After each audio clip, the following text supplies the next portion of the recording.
ഇനി ഒരു വിശാലമായൊരു സാധ്യതയിൽ പറഞ്ഞാൽ ഇപ്പോൾ ഒരു മൂന്നാം ലോക മഹായുദ്ധം ഉണ്ടാകുമോ എന്ന തരത്തിൽ ആശങ്ക ഉണ്ടാകുന്ന സംഗതികളാണ് ഇനി വരുന്നത്.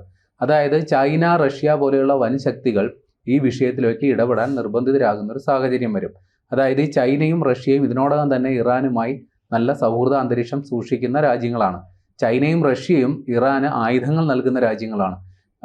ഇത്തരത്തിൽ ഇസ്രായേലും അമേരിക്കയും ഇറാനിൽ സൈനിക നടപടി തുടങ്ങിയ ഒരു സാഹചര്യത്തിൽ അതിനെ അപലപിച്ച് രംഗത്ത് വന്ന രാജ്യങ്ങൾ കൂടിയാണ് ചൈനയും റഷ്യയും. മറ്റു പല രാജ്യങ്ങളും ഉണ്ട്. അതായത് മുസ്ലിം രാഷ്ട്രങ്ങൾ അവരുടെ ഒരു കൂട്ടായ്മയുടെ ഭാഗമായും ഇറാന് സപ്പോർട്ട് കൊടുക്കുന്നുണ്ട്. അപ്പോൾ ഈ രാജ്യങ്ങളെല്ലാം ഇനി ആ ഒളിഞ്ഞു നിന്നുള്ള സപ്പോർട്ടിന് പകരം ചിലപ്പോൾ ഈ യുദ്ധത്തിൽ നേരിട്ട് പങ്കെടുക്കുന്ന രീതിയിലോട്ട് കാര്യങ്ങൾ എത്തിയാൽ പിന്നെ നമ്മുടെ കയ്യിൽ നിൽക്കില്ല. ഈ നേരത്തെ പറഞ്ഞ പോലെ ഒരു മൂന്നാം ലോക മഹായുദ്ധം അതിൻ്റെ ഒരു പ്രതീതി ഉണ്ടാകും. പക്ഷെ നിലവിൽ ചൈനയും റഷ്യയും അവരുടെ ഒരു സേഫ് സോണിൽ നിൽക്കാനായിരിക്കും ആഗ്രഹിക്കുക. കാര്യം നേരിട്ട് യുദ്ധത്തിൽ പങ്കെടുക്കുമെന്ന് നമുക്കിപ്പോൾ ഈ ഘട്ടത്തിൽ കരുതേണ്ടതില്ല. കാരണം ഈ പറയുന്ന ചൈനയ്ക്ക് അമേരിക്കയുമായൊരു വ്യാപാര യുദ്ധം കഴിഞ്ഞ് അതിൻ്റെ ഒരു ക്ഷീണത്തിൽ നിന്ന് മാറി വരുന്നതേ ഉള്ളൂ.